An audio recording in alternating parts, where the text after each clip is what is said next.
like that? Yeah, that's good look. I found it out probably. An artist's hat.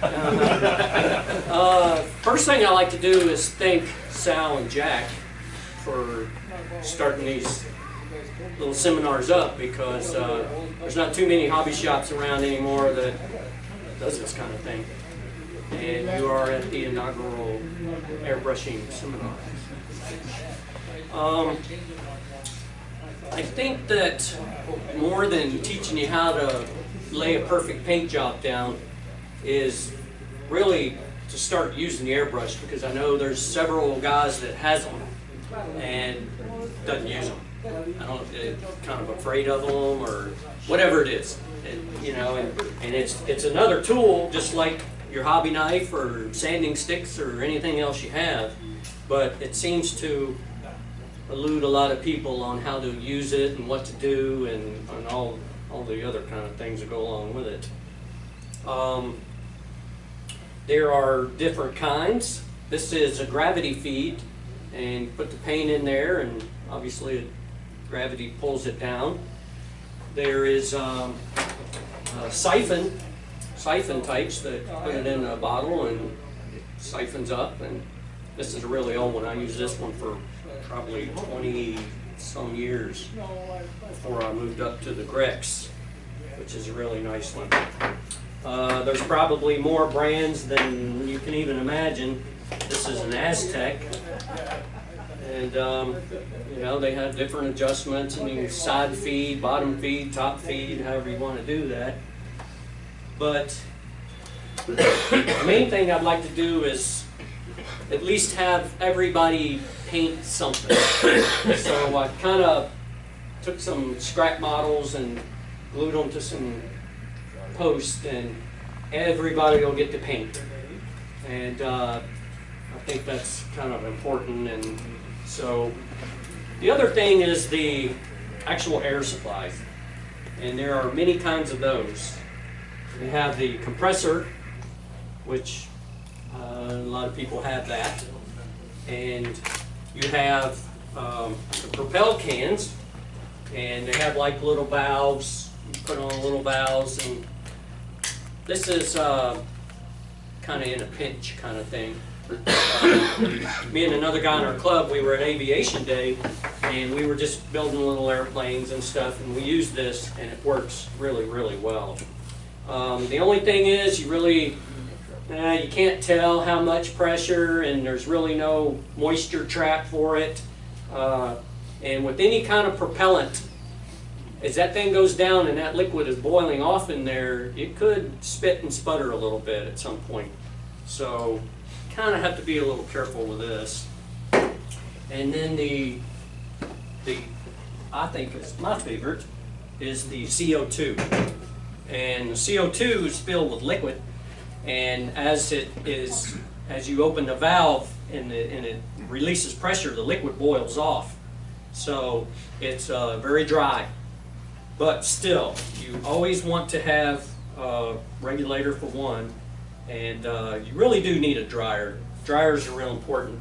And only if you do something simple, like an inline dryer, you can open it up and release if there's any moisture or anything like that in there. So it kind of keeps it from spitting and sputtering, because you know, you'll lose track of how much time you fill this can, it'll start getting cold. And you know, and so you really do need to spray it dry. There are different types of airbrush. This is an internal mix, double action. So what that means is you push down and you get air, and you pull back and you get fluid. So it's a little bit of an art to adjusting that. Just because you spray with an airbrush does not mean you're going to lay down a perfect paint job. Believe me, I've stripped many paint jobs that, you know, because if you're too close, it'll run. If you're too far away, it'll get a little pebbly, and they call it orange peel.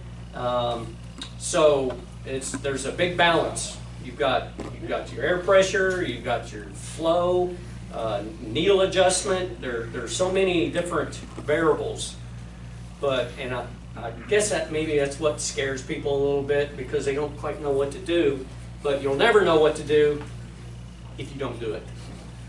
And so I think that's real important, and that's what I'm hoping to achieve here today, because this is kind of basic, is just to use it, you know. And we'll show you how to thin the paint,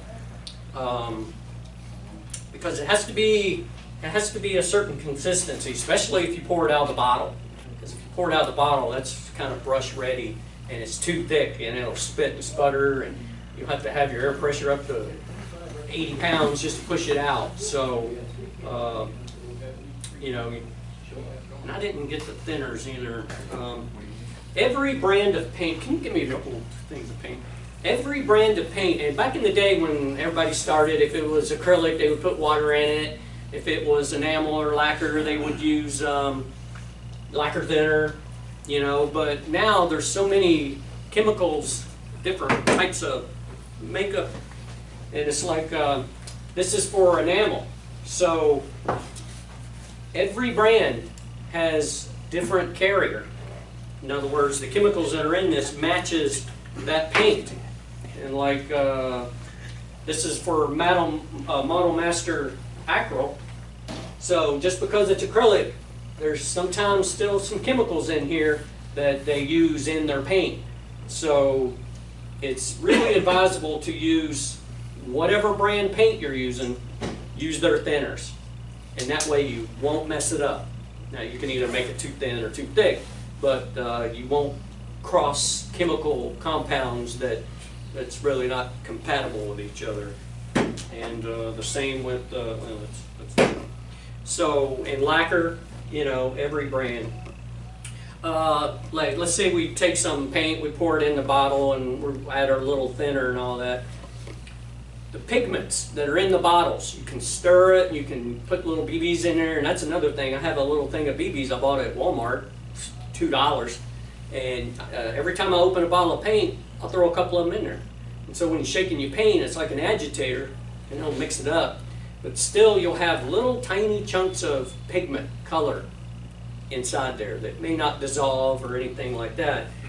And they make these, I know Jack, I got them from him, I don't know, he might have some more. But they have these funnels, and there's 3 different kinds of screens. There's like super fine, medium, and then coarse. I use these almost every time. So if I pour my paint in there, I put my thinner, and I mix it up, and then before you actually put it in the airbrush, you know, just kind of, and it'll strain it so that you won't get 2/3 through your paint job, and all of a sudden, you know, you get a big glob of something in there. So these are definitely well worth the investment, and they're not that expensive. I always have like a big bowl of water if I'm doing acrylics, and you know, as soon as I pour it in the thing, I'll throw this in the water, and that way it won't dry up, or even lacquer thinner. So these are very important. The other thing is what goes along with airbrushes. Obviously, is the power supply, what pushes it, but the spray booth is very important to me anyway.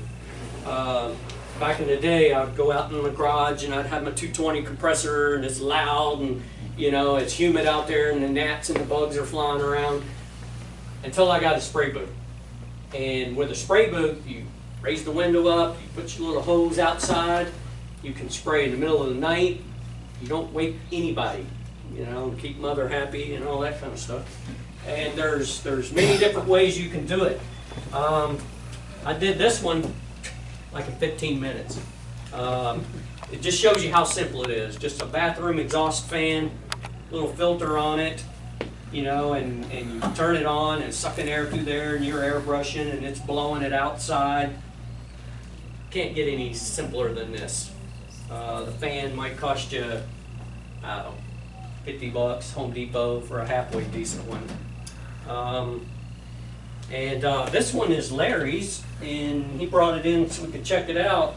And this little baby right here is very nice. It has lights on it, comes with a little turntable. It's filtered, and it also has it's got a little exhaust, which is flexible and stretchable and all this kind of stuff. You hook it up and you run it out the window. It's lit, and it all folds up. When everything folds up, it's in a little suitcase, only this wide. Yeah, he'll be able to tell you where he got it. I think Amazon? Amazon. Amazon. Yeah. 99 bucks? Yeah. Can't beat it. Do you ever paint the side of your house with the exhaust? Well, no, because see, it's filtered. Okay. Now I do have a little circle in my screen that has some color in it, but for the benefits, I can deal with the little circle of paint in my screen. You know what I mean? Yeah, yeah. So, and what happens is any spray boot turns your room into negative pressure. In other words, you're blowing out more than, it's going to suck everything out of the air. So your smells, your lacquer thinners, or whatever you're painting with, will go out. And does that mean if you pass out, you get drawn out too much air? a little bit, yeah. You may have to have an oxygen mask drop down out of the ceiling or something like that. And I built this one, which is a little excessive. Oh, sorry, Larry. But that's kind of the way I do things. And it's actually more than, just for paint.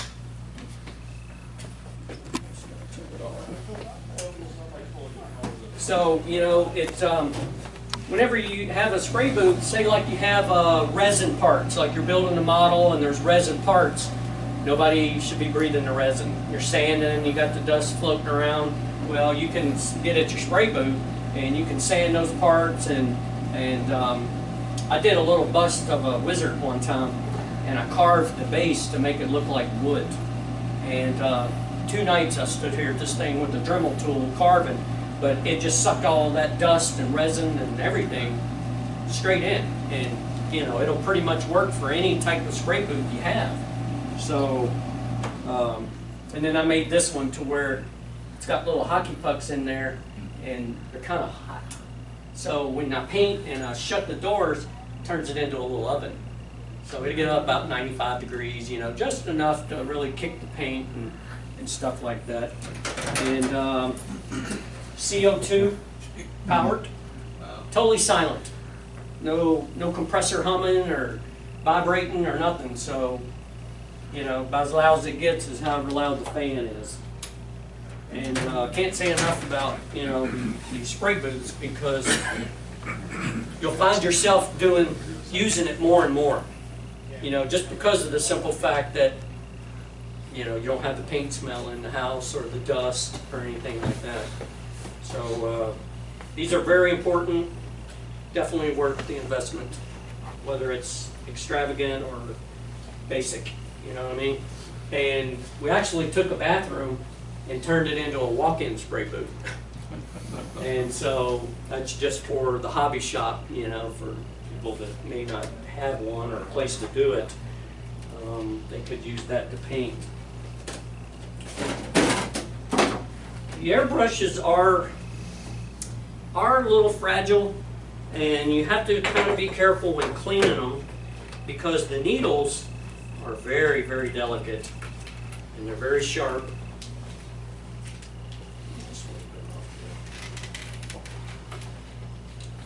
And it's very important to clean it. Now, let's say you're working on a project and you're spraying 5 or 6 colors on a Saturday afternoon or something. You paint, red, and then you put a few drops of cleaner in there and you spray it, and then you go into a green, different colors and all this kind of stuff.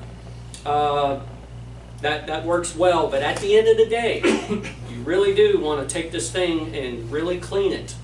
And so, you're running your thinners through it, and you're taking a couple pieces off, cleaning the bowls real good.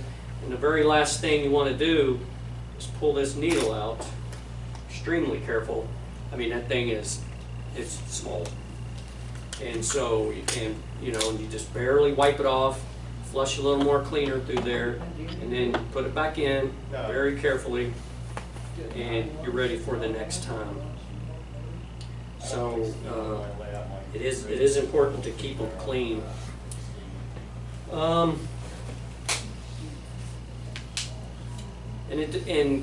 with acrylics, acrylics drop very fast. So if you're painting with acrylic and you're all done, you want to clean it right after. You don't want to just leave it sitting there and come back after lunch or something. It's good just to go ahead and clean it right away. Windex, this is the commercial brand, or commercial kind that's very concentrated. You actually hook this up to a water hose and wash your windows and stuff. You want to cut that a little bit. I have a Grex just like this, and not realizing it, I was, I'm washing it and dipping it and everything else. Didn't rinse it enough. And one time I was having a little bit of trouble and I took it apart. The Windex had actually eat the metal because it's ammonia based. So I think it's ammonia. It's ammonia. And so it actually kind of etched. So if you do use the Windex, make sure that you really wash it and clean it and rinse it really good. But there's really nothing to be afraid of, that's for sure. Now, another important thing, and not all brands have this, the Grex does. The nozzle, and these are magnetic. The nozzle's round. So if you have a round nozzle and you're spraying, it's going to give you a round spray pattern. But the thing about the Grex is they have another tip in here that is like the old spray, like spraying cars and stuff. And what that does is that sprays a fan pattern. So it'll spray it like that. So you get, you get better overlapping when you're painting. Because you kind of have to be careful, as far as when you're painting, and your paint's like this. Well, when you drop down, you kind of want a little bit of an overlap, because if you go down too far, what'll happen is you'll have color here, and your color will be down here, but you'll see a line real faint and thin in between where you didn't get that real good coverage. So, you have the right distance, and all this comes from practice. You're not just going to pick this thing up and start painting and it be perfect. So, you have to overlap your spray patterns and stuff like that, and you'll get better as time goes on. And some of us has been painting with airbrushes forever and still mess it up. Just because you're using the airbrush doesn't mean you're going to really lay on perfect paint jobs every time, because you won't.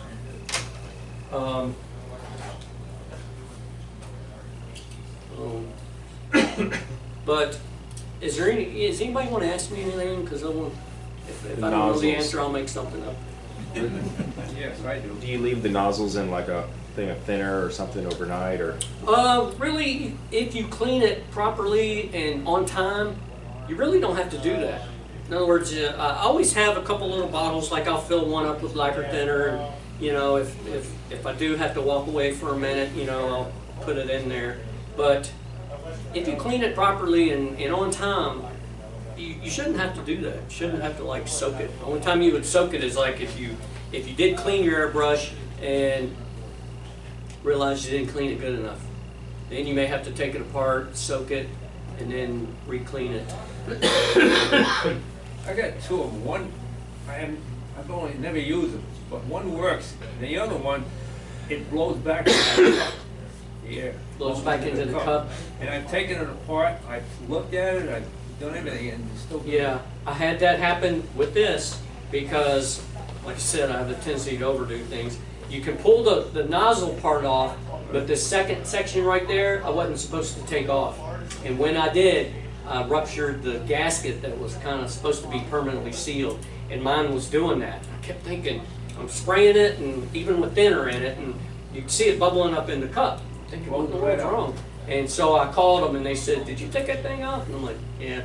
So I actually screwed it up. So if it's blowing back, what that means is there's a restriction somewhere. Maybe they have rubber O-rings in them too. You might have squeezed it, and it's blowing back. That's what it's doing. So yeah, there is, and you can always call the brand, whatever, Pache or Badger, whatever you got. You can call them and say, hey, this is what this is doing, and they'll say, well, go look at this part, and they'll you know. I guess the last thing on the airbrushes is that they all come with different size needles and fluid nozzles. And the like a number 5, well, in the Grex, number 5 would spray a pattern like that. It would allow a lot of paint to go, a lot of fluid to go through it. And a number 3, you got a little more fluid. And then you get down to like a number 2, and that's for really, really painting small detail, you know, like a pattern or something on a wing or plane or whatever you're painting.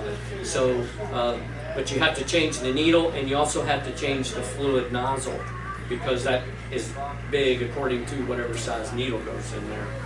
So I find that you'll end up with a couple airbrushes. And like this one here I have, it's an Iwata, and it has a number 5 in it. And I use this like for primer. You know, I want to lay on a good primer coat, it's thick. I want big coverage, you know, and I want a good amount on there. So you would use a bigger needle.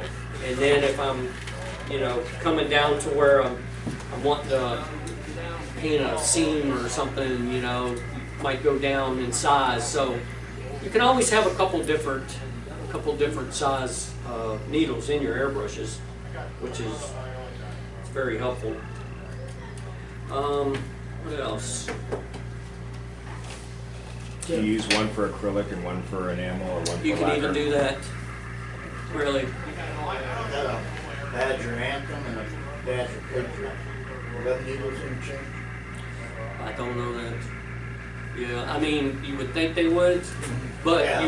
you would have to exchange the fluid tips.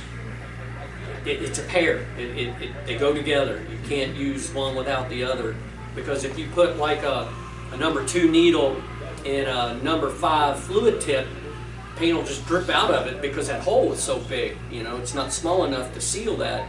So they do have to go together.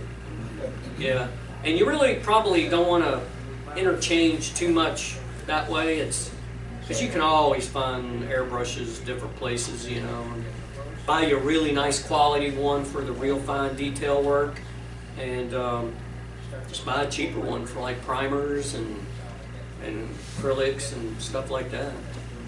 Jim, if I'm jumping ahead, please stop me. You alluded to consistency of paint. Could you elaborate on that a little bit more? Give me a ball. Hey, Jeff, here's some paint. Yeah. You want some poly scale? Here. How about just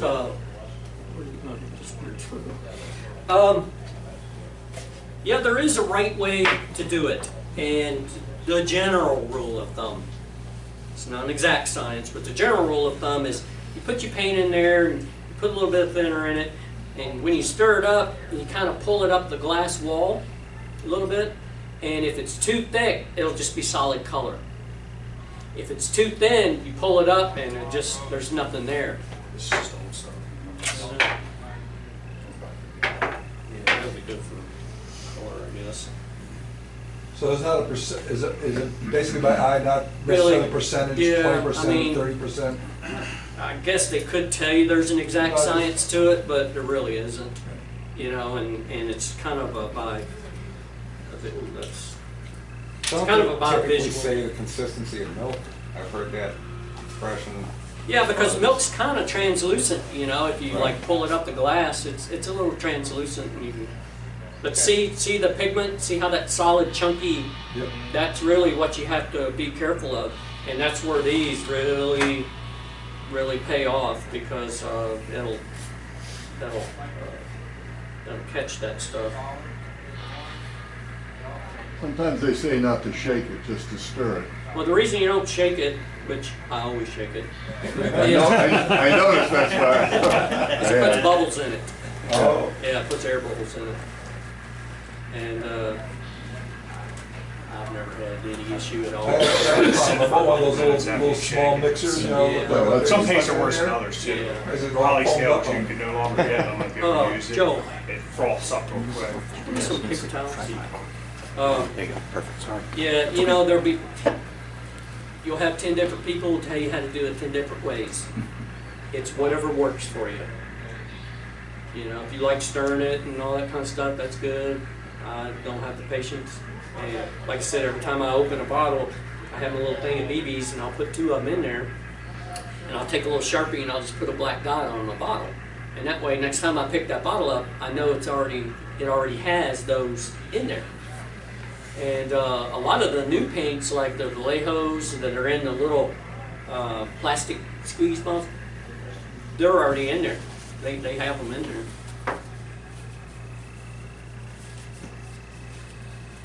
So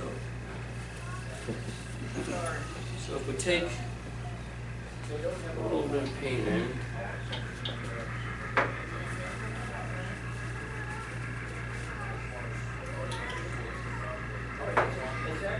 just for a demonstration. See, you pull that paint up, see how it's just like solid? It's just like solid paint on there. Yeah, give me one of these. Okay, so this is the acrylic thinner. So that should work.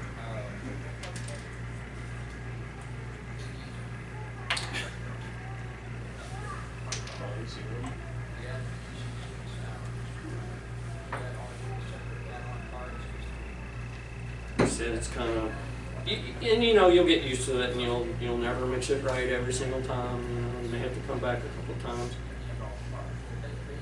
See, that's still, to me, it's starting to get a little translucent, but it's still almost a little too thick. A little more in it.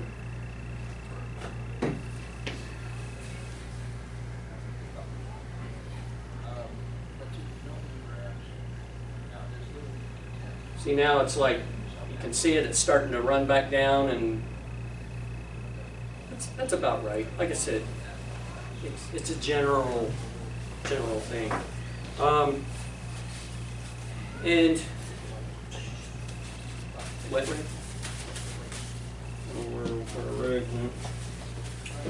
So you got your paint mixed up, got your airbrush ready, and pour it through your strainer, and then you're like, okay, well, how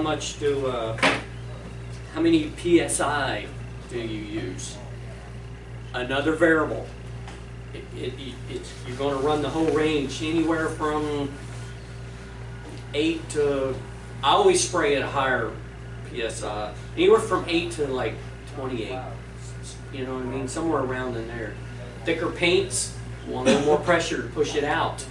Thinner paints, like the Alclads, they're almost like water, you know, so you want to dial that down a little bit, because if you hit it too hard, it'll kind of pre-dry before it hits the plastic, and you'll get that pebbly, rough texture. Same thing for the Alclad primers. Yeah. Same thing. Well, I mean, Water thin too. yeah, you just have to play it by ear. And I think that because there are so many variables, I think a lot of people, they won't even attempt it. They won't try it because it's like, oh, am I going to do it right? No, you're probably going to mess it up. But that's how you learn, you know, and it really is. So, like I said, if we can try to take a little bit of that mystery out of it, then, what's that? Or you just say that lacquer needs to be thin with lacquer. Alclad. Yes. Alclads. Yeah. Always use your brand of thinner, whatever the paint is. One of my favorite paints is the Tamiya acrylic paint, Yeah. but I thin it with acrylic lacquer thinner from Tamiya, Right. and it works best with that. I've used alcohol with it, Yep. and I've used water with it, but for some reason you use the bottle with the yellow top from Right. Tamiya and it's Yep. lacquer thinner, Yep. mix it with acrylic paint, and it puts down the finest paint job you can. Yeah. And they made it that way. Yeah. That's actually what they put in it when they're making the paint. So. And that defeats the purpose of using acrylic paint when you thin it with lacquer. Right, but the Tamiya paint is not a true acrylic. flammable. Yeah, it's actually flammable, and you know, and it has things in it. So, The needle, mhm. do you put it in till it bottoms out, or should it protrude just the surface? It'll stop. Yeah, it'll stop once you get it in there. The fluid tip, kind of like this, and the point of the needle is the same. You know, it's like that. So that needle's going to go until whatever stopping point is sticking out. I'm embarrassed to say, but I did mess mine up because I would put, you know, when I was cleaning it, I would loosen the lock on the needle, and I would put thinner in there, and then as I was spraying, I was pushing the needle in and out. And what happened was, it started spitting and sputtering, and it wasn't painting right. I'm like, clean it again, and I'm doing that, and all of a sudden I put my Optivisor on, and I looked at that fluid tip, and I had split it. And so you have to do that very carefully. You will mess needles up, flat out. You'll mess them up. You'll bend them, you'll tear them up. But if you buy a gun, it's best to buy an extra needle, really, because they are fragile. They're very fragile. But And trigger and spring, because the data's going to fall Yeah. on the garage floor. Yeah, They yeah. have another spare. I mean, you know, they're fragile little things, but once you get used to using it and get rid of that fear of using it, it's just another tool. And then once you do it, you'll realize, I should have been doing this a long time ago, really. A lot of people, they do aerosol cans and can get a beautiful finish out of an aerosol can, but the paint will be this thick compared to an airbrush. The paint will be that thick. You'll kind of hide details and fill in, you know, like recessed panel lines, or rivets won't be a rivet anymore. It's just going to be a little hump, you know, because the paint will be a lot thinner with the airbrush. You can lay on more coats. Thinner is better, you know, because you won't cover up all your details. So Have you ever heard of using windshield washer fluid, get a gallon that you put in your car and use that to clean? clean acrylic? No, yeah, to clean acrylics with, you know, run the airbrush through that. Again, 10 different people will tell you 10 No, different things. I haven't personally I ever wasn't used brave it. enough to Yeah. try it, I just heard someone say that. Right. I would imagine that's Ammonia based. ammonia based, Yeah. same as this. Yes, but use what works. If you use something and it doesn't work, go find something else and try it. But as far as cleaning, I really only have 2 cleaners. I have the Windex for acrylics, and I use lacquer thinner for everything else. Lacquer thinner it'll take everything away. So, but you do have to be careful, and the rubber gloves are kind of important because we don't really think about it. You know, we got lacquer thinner running down our hands and all that. That absorbs into your skin, and you know, safety-wise, after many, many years of that, it's probably not the best thing in the world for you. And that's why the spray boot, that's another health benefit, because you're not breathing the fumes or the dust or all the good stuff that goes along with it. You know what, I'm almost thinking we need a little more different kinds of paint to spray. Really? We got a store here, right? Yeah, maybe some Tamiya, some thinner, and we can try enamels too, because a lot of people spray enamels. Is there anything that you guys would like to see or hear, or? Yeah, I have a question. Yeah. Once I've screwed up the paint, Yeah. what's the best way to strip it down to repaint? I have done that many times. I heard you say that at the beginning. I use Easy Off oven cleaner. Yeah, it will dissolve any paint and not mess with styrene or resin. And I buy the big Ziploc storage bags. and I'll throw the part in there and I'll spray it and soak it real good, zip the thing up, and it doesn't take too long. I mean, you can, unless it's really, really cured. If it's kind of fresh paint, it comes off pretty well, you know, and I take it out in the yard with a water hose and a toothbrush, and just I kind never of, would have thought of that myself. it works really well. I mean, there's a lot of people that use different things for strippers, but easy off oven cleaner. Jim, you got an inline filter and there's one on the compressor. Is that just the way it came, or did you use both because you spray in the This summer? is my, yeah, this is mine. I made this one. Here's another thing. Good question. The compressor is compressing air, obviously. So air has moisture in it. So what'll happen is when you compress that air, it's squeezing the water droplets out. And so you'll notice if this thing runs for a long time, you'll start seeing water drops in there. And just for an added protection, that's why I always use the inline filters, because it'll catch it. Will it catch 100%? Probably not. So, and it's not worth having a beautiful model and you're right at the final stages and you're putting a clear coat or something on there and a big glob of water spits out. So these are cheap insurance policies to make sure that. Does the compressor have a moisture trap built in? Well, it's on the regulator. Okay. See, it's that little glass, Yeah. trap right there. So This, you need an additional moisture trap, even though you already have one on there? again, I like to overdo things. Okay. And overdoing that is not ridiculous by any means at all, because this is not 100% that there's not going to be a little bit of moisture coming out of there, especially when you're airbrushing and you're not paying attention and you're starting to get a little puddle of water down in the bottom of that and you're not seeing it or not even looking at it. It could definitely get up there and go ahead and go on through the hose. So it's and I put it on all my airbrushes. I mean, that one's been on there for 25 years probably. So, and get the ones that it has a drain on it. So what you do is you hook it up, you have the air blowing out. When you open that up, that air rushing out of there cleans that. So it keeps it clean.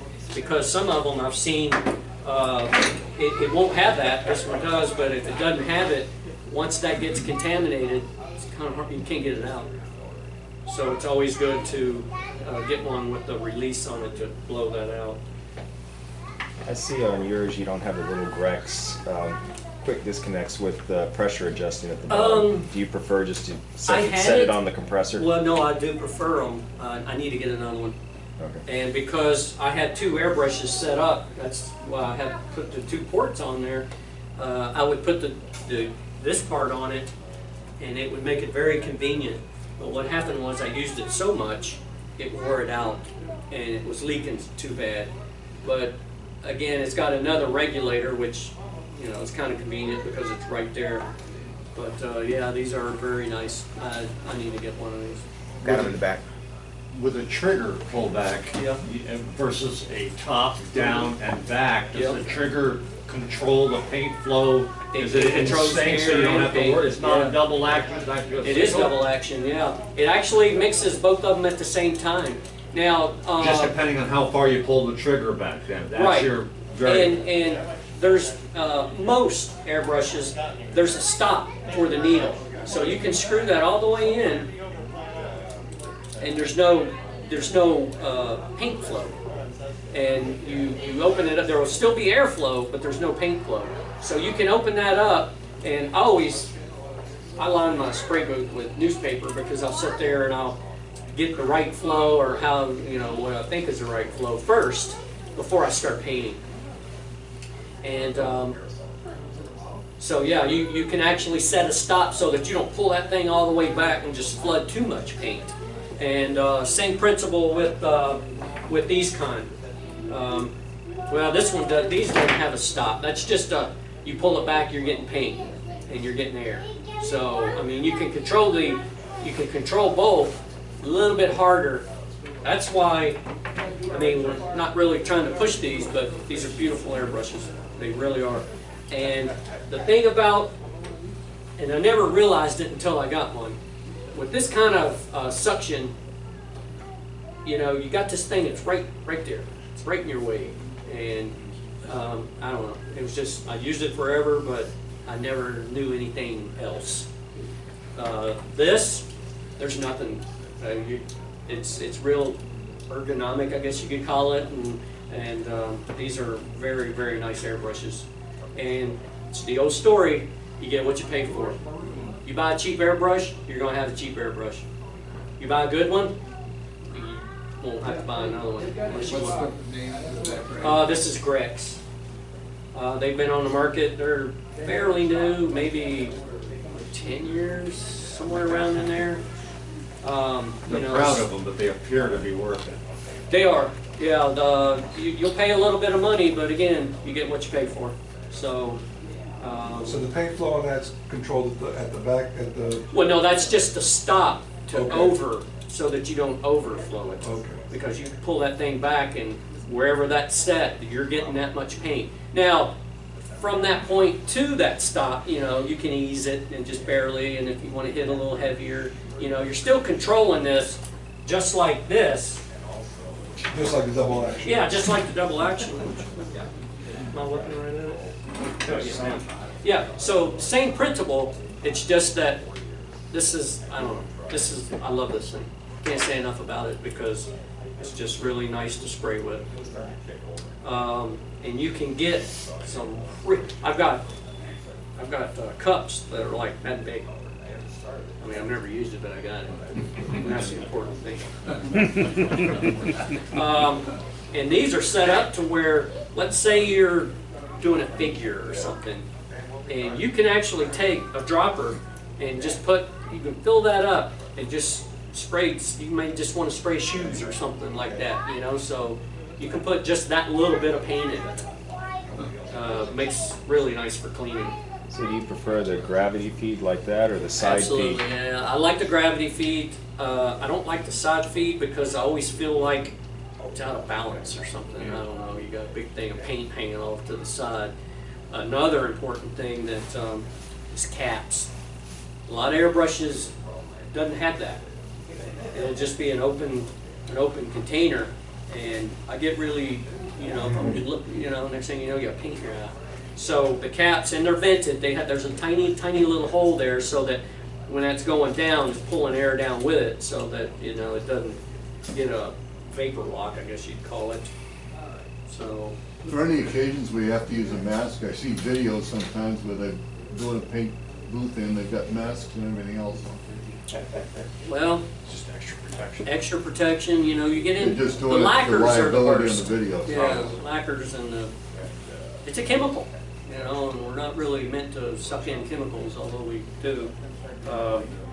So the gloves are important, spray booth, mask if you like them, you know. It's just whatever your personal preference is. And it depends on how much you're spraying too. I mean, if you're just sitting there, you know, spraying all day long, it probably wouldn't hurt. But if you got and the thing about the spray booths is, you know, you want the bigger the fan, the better. The more air and the faster you can suck that out, the better it is. So, Isn't too much air going to affect paint? no. Disturb the paint? I've never really had that happen. And that one pulls pretty hard. Because you can stand there and you're painting and you turn around and you just feel that air rushing in your face because it's being pulled that way. Clean environment, extremely important. Because if you turn a spray booth on, no matter how you got it, if your room is dusty, you're sucking everything right towards that opening. And a lot of times what I'll do is I'll turn it on, let it run for 5-10 minutes while I'm mixing paint and stuff. And you know how like when you see your window and you see the dust in the air, it'll actually pull all that out first. So for the most part, it clears the air before you actually start painting. How do you clean your model prior to airbrushing? I'm kind of lazy on that. I wash it before I start building. In other words, you open up a kit and you got the sprues and everything, I have a little bit of a tray. It's like a cookie tray, and I'll lay the things and put some soap on it and brush it and rinse it off and let it dry.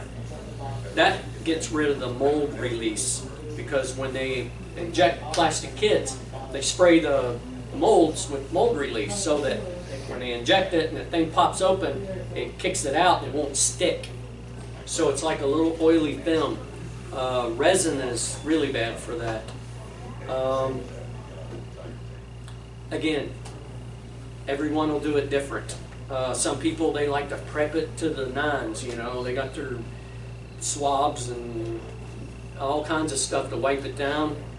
I've really never done that. I mean, I clean it initially, and after all that oil and releases off of it, and I build the kit, I go at it. I mean, I'll dust it, you know, maybe blow it with an air hose or something, and just start priming. Priming is very important. Always prime your models.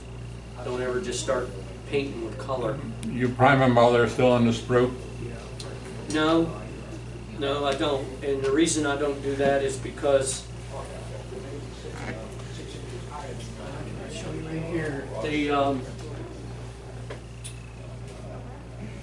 and I just did this just so we'd have things to hang on to and stuff like that. If a part is attached to the sprue and you prime it and you paint it and everything like that, well, you still have to cut that off. And when you cut that off, there's going to be a little nub on there that you're going to have to sand and file and everything else to clean that up. So now you got to go back and redo it again. So every single model part, when I build models, I attach to either a toothpick or a piece of sprue. Every single part. I'm talking the tiniest little pieces. And I have a little box of toothpicks that I've used for many years, and they have hundreds of colors all over them, and I just keep reusing them. And I'll take a little piece of sandpaper and sand a flat bottom on there, and my part will be all cleaned, and I'll pick a spot that you won't see once it's ready to be put together, and I'll glue it on there with super glue, so I always have a handle for that part. That way you can spray all around finished product. You don't have to go back and scratch up and get dusty what you just painted. You have to file the super glue off when you're done, depending on where you're attaching. No, I don't, because it's always in a spot that doesn't matter. It's in between the primer, and you might wet sand a little bit, do some putty work, and Yep. can you use isopropyl alcohol Oh, absolutely. to clean before Yeah. your final coat? Yeah. And again, you know, you can prime, and usually when you prime something, you'll see a nasty seam that you didn't catch in the first place. And these are just things that we had back in the garbage.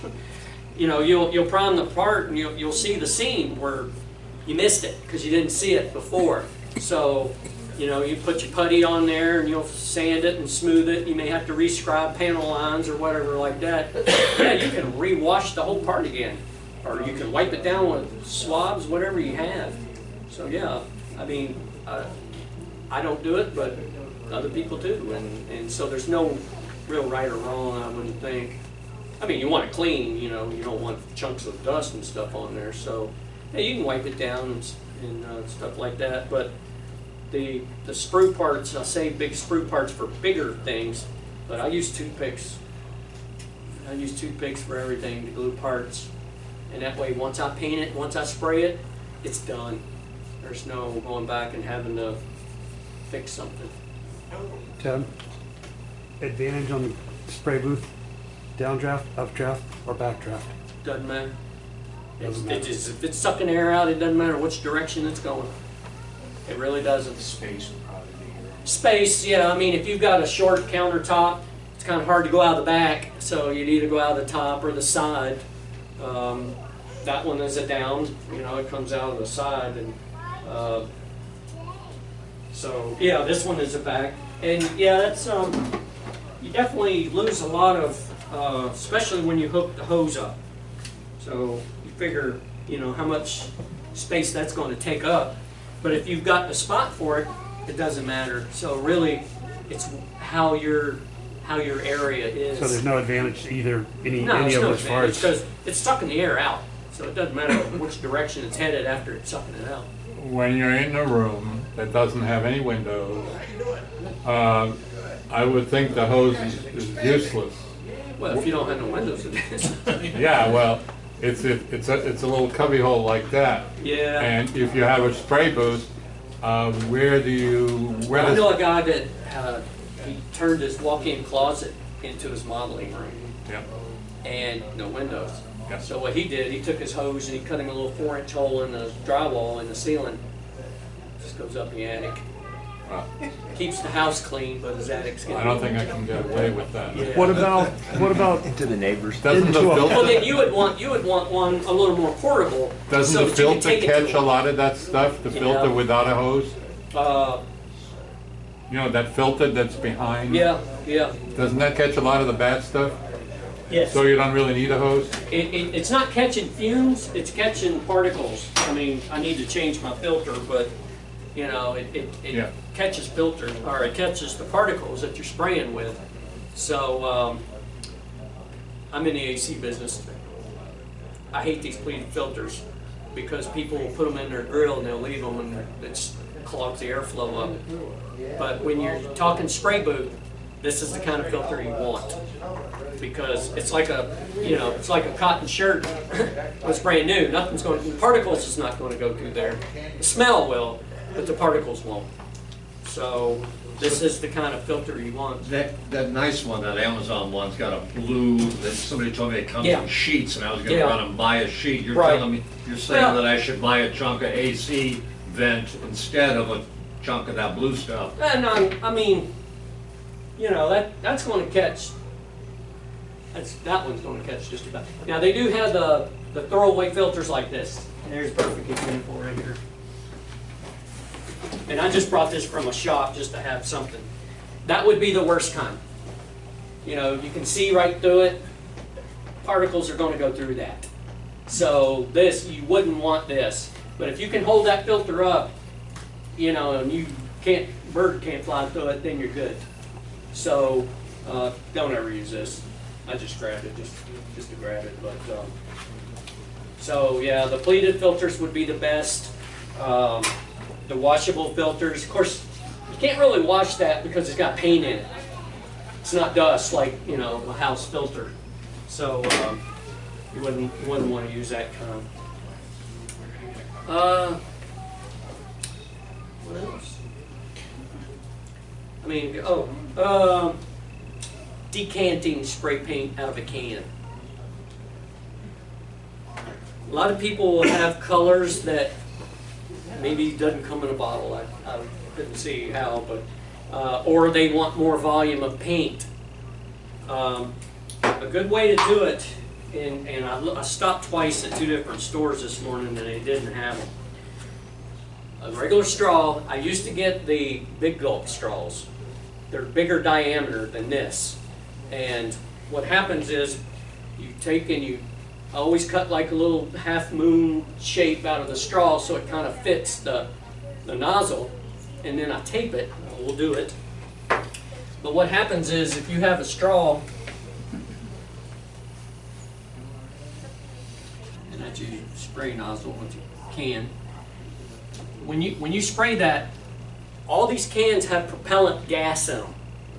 And the bigger the diameter of the straw, the reason it's better is because that propellant, that gas will go to the top and go out, and your paint just kind of falls down into your jar. And I've tried it, you know, way back when I first started doing it before I figured it out. I would take a bottle and I've got a cap on it and I'm spraying and it's splattering back out and everything else because the propellant is pushing it out, you know, it's just making a mess. So I figured out the straw. I think I seen it in a magazine or something. Guy actually used brass rod. You can use whatever. But when you spray it, the paint will roll down that straw and just fall right down in the can. Now what will happen is you'll look at that paint and it'll be boiling. You'll just see it swirling around and boiling and all that. What that is the remainder of the propellant that's in that paint. So you just kind of leave it in there, maybe stir it with a stir or something like that, and it'll eventually stop boiling. And when it stops, then you know all the propellant is out of the paint. What's the benefit? Well, the paints in a spray can are usually already thinned down. So You don't really have to add thinner. I always add just maybe a drop or two, because I like the thinner paint or thinner coats. But get more volume, and so that works. I got a thing that I had to use years ago. We had like 100 aerosol cans, the big full-size ones. Yeah. Some of them were never used, some of them were clogged up, wouldn't spray. Had to dispose of them. So I asked the manufacturer, I said, how do I deal with it? He said, turn them all upside down. I know what you're going to say. Take a spray booth, like a good one like this, where you got good exhaust. He says, you lay a shop rag over the bottom, because the bottom's now up. Right. Take a little nail and just tap a little hole and set it. All the gas will escape out. Then you can make a bigger hole, drain the paint out. I did that one time, and it didn't work like that. I had to take lacquer thinner and wipe all the paint off my face. And what I did, I did that, and what I did, I took the spray can and I took a clamp, and I clamped it and turned it upside down, and no paint, it was just the propellant coming out. So I went to work, and I come back and nothing was happening. So I'm like, okay. So I took an ice pick and I stuck it on there, and as soon as I hit that, paint just splattered all in my face. And so I wouldn't suggest that. I mean, I'm sure it'll work. But I did over 100. And did you I didn't really? get any paint Yeah, in my face. I don't know. That's to me, it's a little, I don't know, it's dangerous for sure. But yeah, luckily, actually, I'm always wearing sunglasses, and I actually had glasses on my face, so that did help a little bit. Tim, you might try Dunkin' Donuts, they have some big Do they? straws, Yeah. The bigger straws definitely works better. They for use sure. for the cold drinks. See if this works here.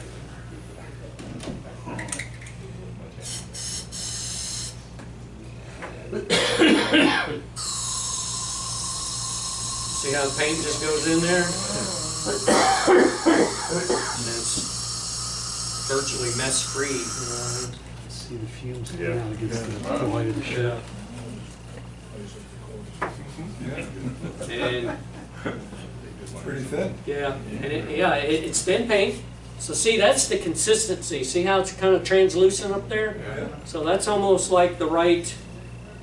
If you're kind of nervous about doing the thinning and how much do I thin and all, you can't get any simpler than that. But you can feel this. It's like really cold, and that's just that little bit of propellant. But if you stir it and let it sit there for a minute, all that'll come out, and you got your paint. Now you can cap and store it afterwards, correct? Yeah, but you don't want to put the cap on it now. No, but I mean, once it's settled, you could cap it and store it. Yep. Yeah. I had some guy tell me he does this, but as soon as he puts that on there, he puts a cap on it, and I says, well, that ain't gonna work because that gas has got to escape. Yeah. So and it doesn't take long, maybe 4 or 5 minutes, and if you keep stirring it like that, it'll all evaporate out, and you got properly thin paint. How long can you store it for before you probably don't want to use it? Till it goes bad. Weeks, I- months? Yeah. I've Well, used I wouldn't paint. think months, but I've used paints years later. yeah. One important thing about paint, mixing paint, Yeah. don't mix it in the bottle that you're gonna reuse. Oh, absolutely not. That's why you need to. Because it'll ruin the paint. The It will. thinner will ruin the paint. Yeah, it will. And you think, well, how can it ruin it if it's the thinner that goes with the paint? But I don't know. Some things are a mystery. That's right.